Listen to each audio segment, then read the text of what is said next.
Bertanding di hadapan pendukung sendiri di Stadion Gelora Sriwijaya Jakabaring, Sumsel United tampil agresif sejak peluit awal. Menguasai permainan, mereka mengamankan 3 gol lewat Aziz Hutagalung menit ke-31, Diego Daloka menit 45, dan Muhammad Syahril menit ke-90. Persikat Depok hanya mampu membalas 1 gol melalui Fikri Ardiansyah menit 54, sebelum laga berakhir 3-1 untuk tuan rumah.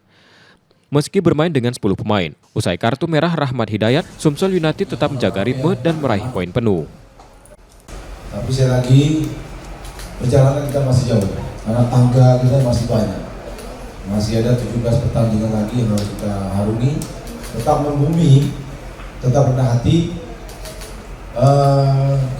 jangan mudah sombong. Itu aja. Di sisi lain, Persikat Depok kesulitan mengembangkan permainan, terutama dengan hujan yang memperlambat tempo dan rapatnya lini belakang tuan rumah.